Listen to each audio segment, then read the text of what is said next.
Hey everyone, today we have the Roku Express, which is Roku's most affordable streamer, and it offers some decent performance. With its full-fledged Roku OS support, compact shape, and overall streaming quality, I can see why it's a well-respected streamer among the budget-conscious shoppers. But how does it compare to other reasonably priced streaming boxes? And after you get it, what should you expect? Like almost every other Roku streamer, the Express's setup is very intuitive. You plug it in with a power cable and connect to your TV using the included High Speed HDMI cable. You need to enter your network credentials to connect to the internet, then you can sign into or create your Roku account. You can also set the display type, which allows you to automatically detect the optimal resolution for your screen. It comes with a double-sided adhesive strip so you can keep your space clean, but the remote does require line of sight to function, so it's best to place it in an open area. It has an unobtrusive plastic frame with a matte finish, so it won't take up very much space below the TV or on a media shelf. It also has some connection options in the rear, including an HDMI port, a micro USB port for power, and a pinhole reset button. But I really would have liked to see a micro SD card slot or USB ports for expandable storage.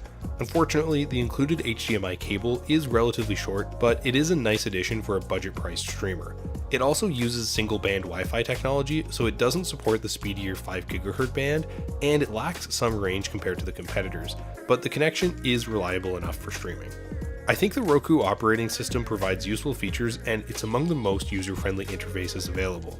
All of your apps are displayed on the home screen, and you can customize the order. It's also very easy to navigate the interface to keep your preferred content accessible.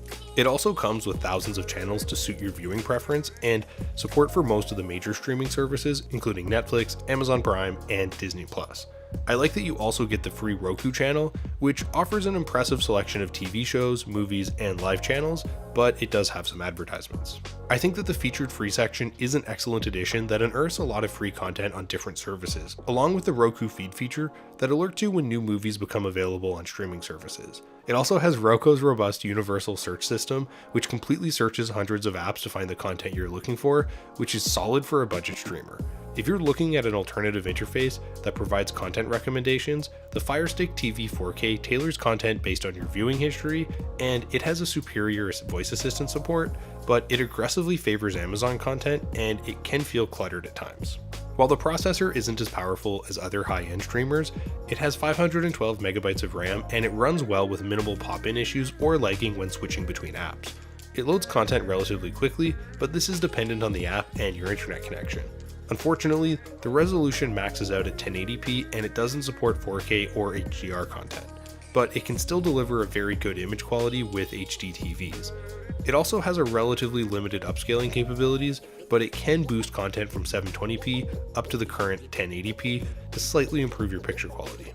If you're looking for a comparable alternative with better streaming quality, the Roku Express 4K Plus can support 4K HDR content, and it has a bit more powerful processor, but it is slightly more expensive. The rounded remote is made from plastic with a matte grip that feels comfortable in the hand, and it runs on AAA batteries.